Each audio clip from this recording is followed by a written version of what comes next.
मित्रों नमस्कार। इस समय हमारे प्रदेश के यशस्वी मुख्यमंत्री योगी आदित्यनाथ के जलवे हैं। महाकुंभ के आयोजन में वो जिस तरह से सक्रिय दिखते हैं वह अति प्रशंसनीय और सराहनीय है।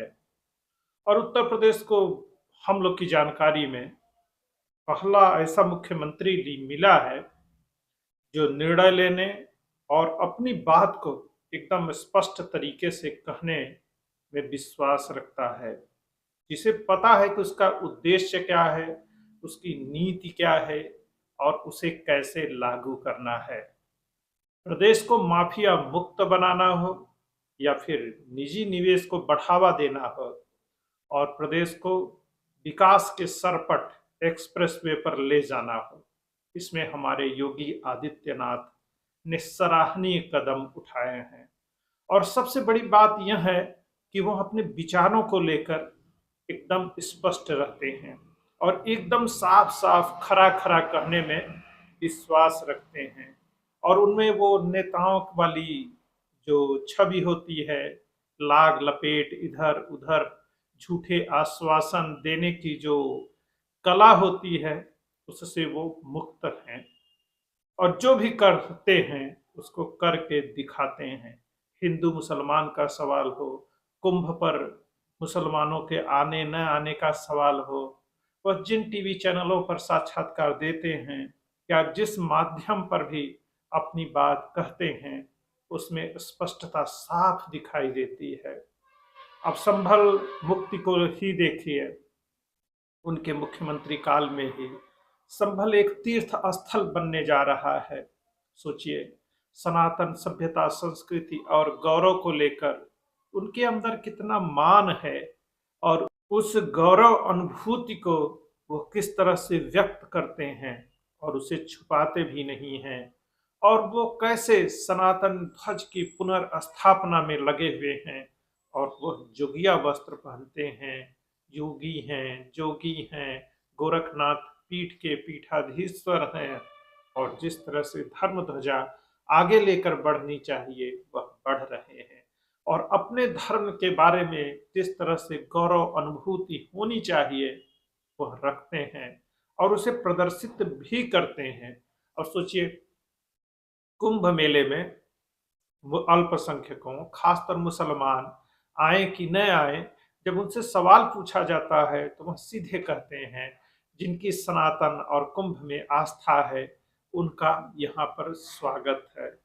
और वह यह भी कहते हैं कि वह लोग जो कुछ पीढ़ियों पहले किसी भी कारणवश अपने धर्म से विचलित हो गए और अपना धर्म मजबूरी बस उन्हें छोड़ना पड़ा, लेकिन अब भी उनकी आस्था अपने सनातन सभ्यता और संस्कृति में है, उनका यहाँ स्वागत है। तो इसका मायने और मतलब क्या होता है? यह हमारे जो मोहम्मदिया हिंदू हैं, मसीही हिंदू हैं, उनके लिए संकेत है कि आपकी घर वापसी के लिए आपका संत तैयार है, आपका धर्म तैयार है, आपकी घर वापसी के लिए आपका घर भी तैयार है। इस तरह से परोक्ष रूप से हमारे बाबा योगी आदित्यनाथ जी यही मैसेज दे रहे हैं और हिंदू संगठनों को यही बता रहे हैं कि आप अपने काम में लग जाइए। अब सोचिए, ये हैं हमारे प्रधानमंत्री मोदी जी। अब मोदी जी प्रधानमंत्री हैं, उनका अंतर्राष्ट्रीय स्तर पर तमाम कमिटमेंट है, वो वह बातें इस तरीके से नहीं कर सकते हैं जो हमारे मुख्यमंत्री योगी आदित्यनाथ जी कर सकते हैं। और जब समाज में धर्म ध्वजा स्थापित हो जाती है और आपको काम करने के लिए आपका प्रधानमंत्री मुख्यमंत्री प्रेरित कर रहा है और इसके बाद भी आप काम नहीं कर रहे हैं, यह आपकी समस्या है और कोई कुछ नहीं कर सकता है। मतलब आपकी मदद कोई और नहीं कर सकता है। तो जो धर्म संगठन है उनको जागृत होने की जरूरत है और खुद को सही दिशा में ले जाने की आवश्यकता है। अब धर्म ध्वजा आपके हाथ में है, इसको और ऊंचा उठाइए और जागृत होइए। आपका शासक आपके साथ खड़ा है। अब आपको करना क्या है? हमें किसी और धर्म, पंथ, मजहब जो हमसे असहमत हैं न तो उनसे लड़ना है, न तो उनकी आलोचना करनी है। हमें अपने धर्म, पंथ और सिद्धांतों का गुणगान करना है, महिमा मंडन करना है, अपने में लोगों को समाहित करना है, जोड़ना है। समझ रहे हैं ना?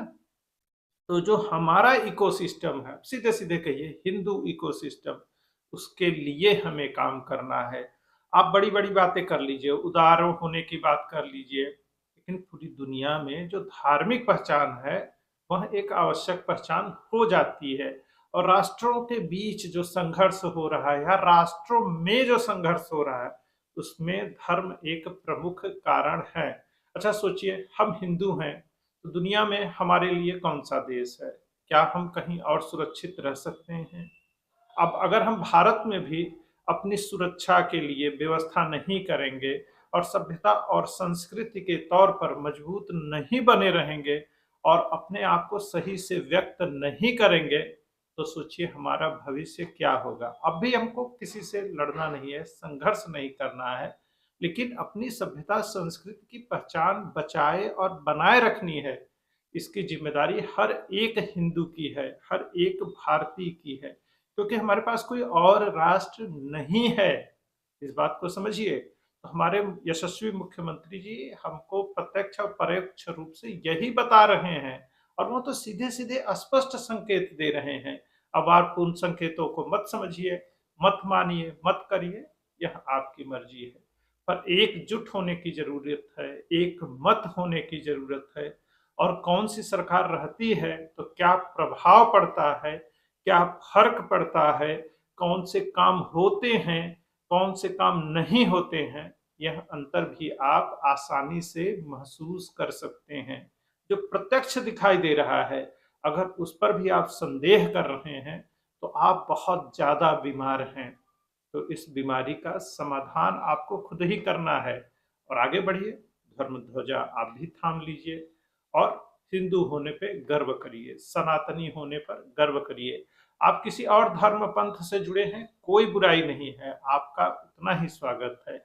लेकिन हमें हमारा राष्ट्र चाहिए और सुरक्षित चाहिए, और सारे पंथ मत मतांतर के साथ चाहिए, और उसी गौरव अनुभूति के साथ चाहिए।